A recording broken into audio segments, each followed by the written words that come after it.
Anong bakit? Good morning.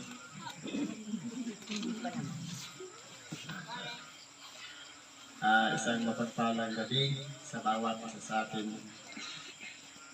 Siguro, kumbaga sa sitas, kung iahambing natin sa isang bagay, lamog na. Binilang kanila ni Brad ulit. Ilan yung Brad? Nagit 10 yung nangaral ng Ebanghelyo. Ngayon po, ang bibigyan ko ng buhay, yung tungkol sa Marcos 12, versikulo 1 ng 12. Ito po, ang talinhaga nito. Basahin ko lang yung first verse. At nagpasimula, pinagsalitaan niya sila sa mga talinhaga. Nagtanim ang isang tao ng isang ubasan at binakuran ng mga buhay na puro kahoy at humukay roon ng isang kisaan ng ubas at nagtayo ng isang bantayan at ipinagkatiwala iyon sa mga magsasaka at napasa ibang lupain. At sa kapanahon ay nagsugo siya ng isang alipin sa mga magsasaka upang tanggapin niya sa mga magsasaka ang mga bunga ng ubasan. Ngayon po, kung aralin natin, ito po yung pundasyon kung paano itinatag ang sanlibutan.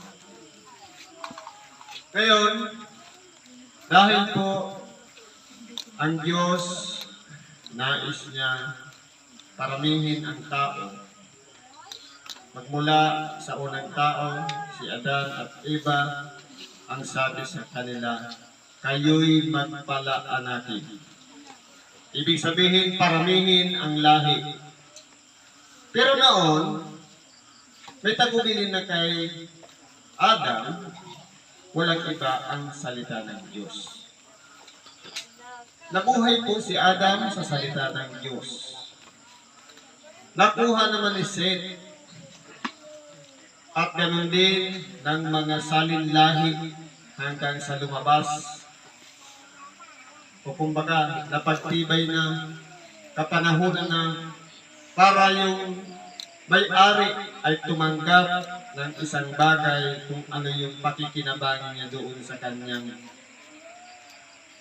ginawang ubasan. O kaya, kung ano ang mapapakinabangan niya, o makukuha niya doon sa mga pinagkalooban niyang mga magsasaka. Kung sila ba'y ginamit nila sa kabutihan ang ipinagkatiwala sa kanila. Ngayon po, nagsugo ang Diyos ng mga alipin. Napakarami. Sa makatuwid, kung bibilangin mo, mula ng panahon ni Moises, ni Josue,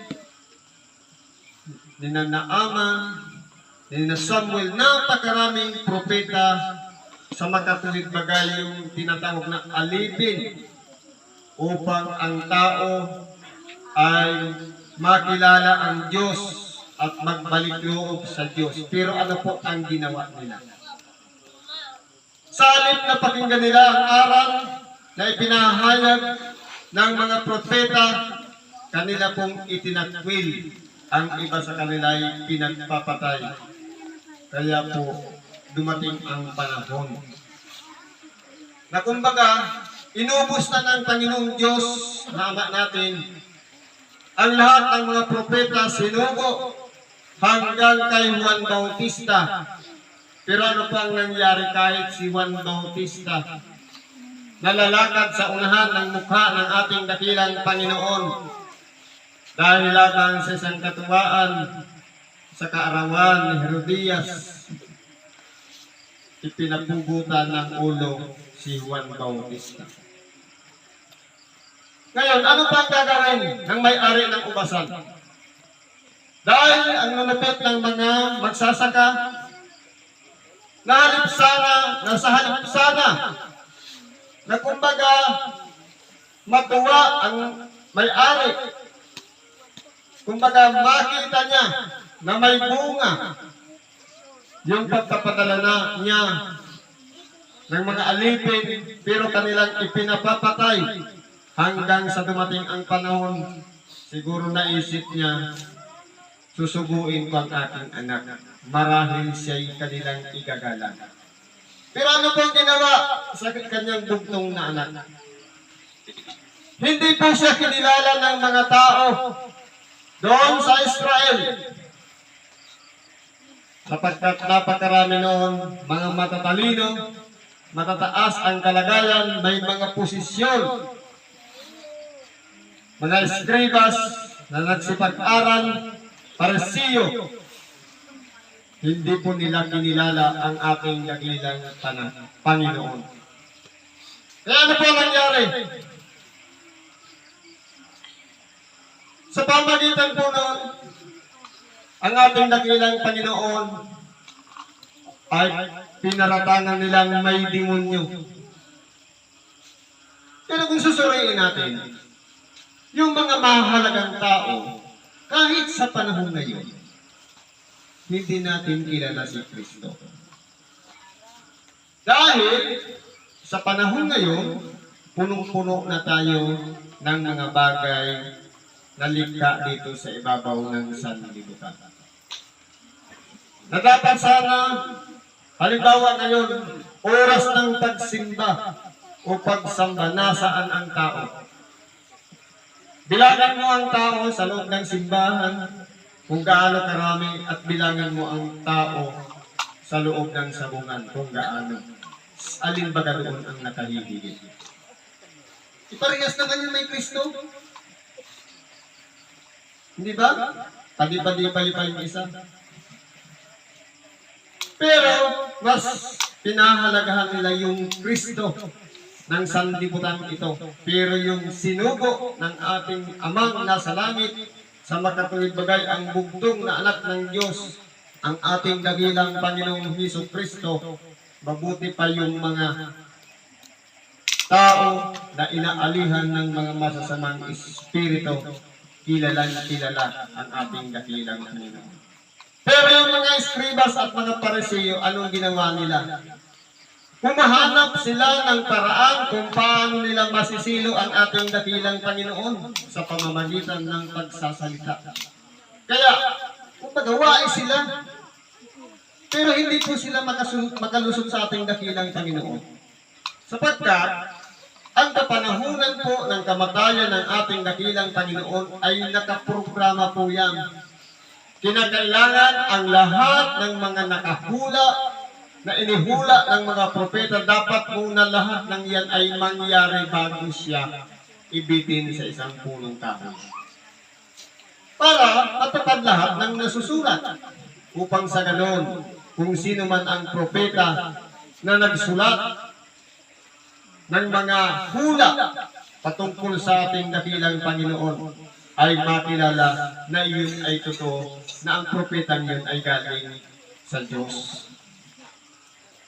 Kaya kung aralin natin, tayong mga tao, pagka minsan nagdududa sa ating kapwa kung ano ang ginagawa, kung ito pa ba'y sa Diyos, pero mabuti pa yung mga tao na inaalihan ng Espiritu sa isang taong pinagkatiwalaan ng Diyos, takot sila. Pero tayo minsan nawawala ang Espiritu natin sa ating kapwa. Dapat po pahalagahan natin ang ating mga kapwa. Sabi nga, ibigin mo ang iyong kapwa katulad ng iyong sarili. Ngayon, kung wala kang respeto sa kapwa, malamang wala kang respeto sa iyong sarili. Sapagkat, paano mo siya itutulad sa iyong sarili, ang pag-ibig sa kapwa, ano ang pagbabatay ng pagtutulad? Kaya po ang ating dakilang Panginoon, dinuwahagi, niyurakan ang kanyang pagkatao. Hindi kinilala na siya na ang Mesiyas. Pinaratangan pang may demonyo. At ginawa ng sari-saring pamamaraan upang masilo. Pero ang ating dakilang Panginoon, naging matatag hanggang sa dumating ang kanyang kapanahunan na nakatakda ng ialay ang kanyang buhay. Natatalo siya ng ating dakilang Panginoon. Kumbaga sa pelikula, nakaprograma na.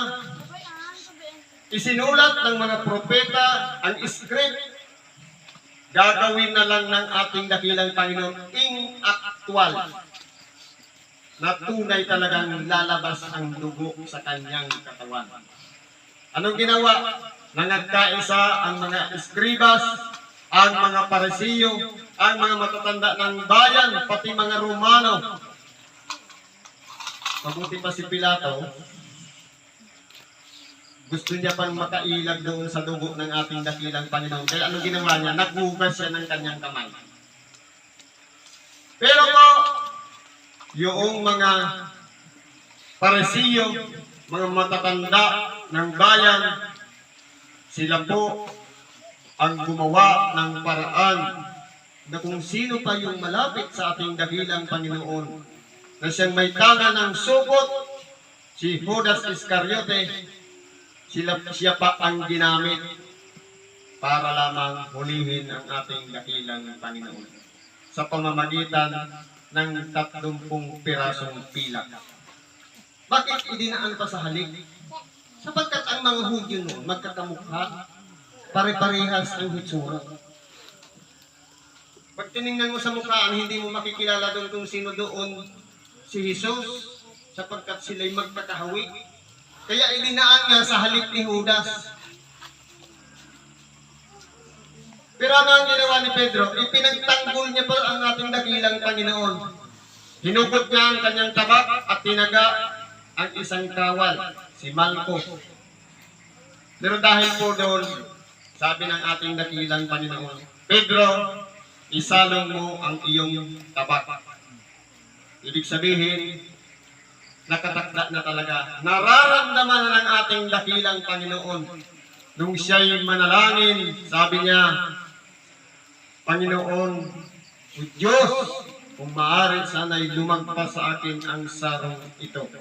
Kung kalooban ng ating dakilang Panginoon, kaya niyang gawin na hindi mangyari ang pag-aalay niya ng kanyang sarili. Pero dahil nga hindi dapat siyang masunod, kundi yung nagsuko sa kanya ang dapat na masunod. Kaya po, naging handa siya. Ipinagkalog niya ang kanyang sarili. Wala po siyang ibang ginawa katulad ng isang tupa na dinadala sa patayan na walang imik, walang reklamo. Pero tayo po, sumusunod nga tayo sa ating dakilang Panginoon. Pero pagka minsan, nagre-reklamo tayo. Totoo, sasabihin natin, mabibigat yung mga pagsubok na nangyayari sa atin. Ang tanong, sa kabila baga ng pagtatagumpay natin sa mga pagsubok na dumarating sa ating buhay, meron ba tayong natatanda ang mga aral pagkatapos ng mga pagsubok? O leksyon na dapat iyan ang pumasok sa ating isip, sa ating puso, maging batayan na sa susunod hindi na natin dapat magagawa ang mga bagay. Sapagkat may aral na nga ibinigay sa atin. Sabi nga, ang best teacher sa ating buhay, walang iba, ang experience. Halimbawa, sinabihan ka na, ang baga mainit.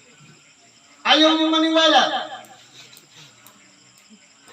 Gusto mo na-experience, hinawakan mo. Nung napasok ka, ay totoo nga pala, mainit.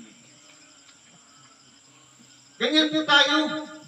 Pero po ang ating dakilang Panginoon, sa kabila ng mga paratang sa Kanya, nung siya'y nakabayubay sa krus, lahat ng mga taong nakapaligid sa Kanya, idinalangin niya pa sa Ama.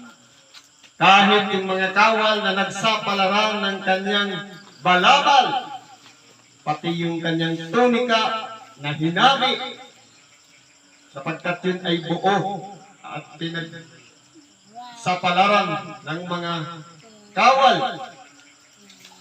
idinalangin pa sila. Kasama na po tayo sa idinalangin ng ating dakilang Panginoon. Kaya po, kung tayo po nagkakasala, hindi natin alam na iyon pala ay kasalanan sa makatuwid bagay. Wala tayong muwang doon sa nagawa nating pagkakasala, kasama tayo doon sa ininalangin ng ating dakilang Panginoon. Sapagkat sabi doon, Ama, patawarin mo sila sapagkat hindi nila nalalaman. Pero tayong pinagpaliwanagan na alam na natin na may obligasyon tayo bawat Sabado o Linggo.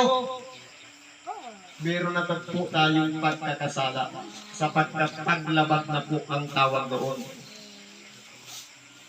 Kaya po, sa buhay po ng ating dakilang Panginoon, bagamat siya na lang ang nag-iisang sinisintang anak, naging handa ang kanyang ama na ibigay ang kanyang anak, ni kahit ang kanyang anak ay naging handa din ibigay ang kanyang sarili.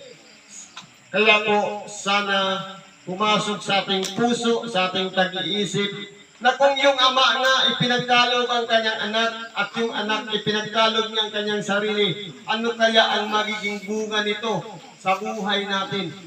Tayo po kaya rin natin ibigay ang ating sarili para gamitin ng Diyos. Sakyan tayo katulad ng batang asno dito sa misyon na ito para gamitin tayo sa paggawa ng kabutihan para ipangaral ang mabuting balita at gamitin natin kahit isang linggo man lamang sa pagpapakabuti, sa pagsunod sa kalooban ng Diyos. Minsan simple lang, matagat lang langgam, nagre-reklamo na, buti pang hindi natin sumama sa misyon. Kaya nga itong tinatawag na sakripisyo. Yung cross na dala-dala natin, isinakripisyo natin ang ating kalagayan na dapat sanay sa oras nito, masarap ang ating pagkakatulog, meron ng ventilador, may aircon pa, nakapumpa, may unan pa, pero pagdating dito, sasabihin, ang mangmang mo naman, may bahay ka, bakit ka nandito natutulog sa lupa? Pero kung tayo po, ipinagkakatiwala natin ang ating sarili sa ginawa ng ating dakilang Panginoon. Kung baga yun na yung pinakahuli na sinuko niya ang ating dakilang Panginoon. Wala nang iba, wala nang extra na susunod pa sa ating dakilang Panginoon. Ibinuhos na lahat ng Ama ang mga sinugo niya, pero hindi po nirespeto ng mga tao. Tayo po kaya may pagpapahalaga sa katawan at dugo ni Kristo na ibinayubay sa krus, ibinilad sa tanghaling tapat, may mga latay pa, punong-puno ng sugat, pagduwahagi, panlalae, pag-alimura, suntok sipa, at sari-saring dinanas ng ating dakilang Panginoon. Yan ba ay maikikintal natin sa ating isip na napakahalaga ang ginawa ng ating dakilang Panginoon? Na pag-aalay ng kanyang buhay para sa nag-iisa nating kaluluwa. Wala na tayong ibang gagawin. Sampalatayanan lang natin yung ginawa ng ating dakilang Panginoon. Ibig sabihin, dahil lang sa habag ng Diyos, tayo'y nagkaroon ng pag-asa, upuan, doon sa tinatawag na buhay na walang hanggan. Hindi po sa haba ng serbisyo, o tagal na sa paglilingkod, na ako'y gangay 30 anyos na, 40 anyos na, o 50 anyos na naglilingkod, kundi sa minsan lamang pagtanggap natin sa ating sarili na tayo'y isang makasalanan at naging karapat-dapat tayo sa pagpapatawad ng Diyos, magpasalamat po tayo sapagkat tayo'y kinalugdan. Naway ang misyon na ito ay makuha natin mga aral o mensahe sa bawat gabi na nagtitiis tayo ng puyat, may kintalnawa natin sa ating mga pag-iisip at gamitin natin yun 100 para magawa natin yung kalooban ng Diyos. Kung dati tayo noon, maiksi lang ang ating pasensya, sana'y pag-uwi natin mahaba ng ating pasensya. Kung dati tayo noon, bikonin, dapat paglabas natin dito, mahaba na rin ang ating unawa o napakalawak na.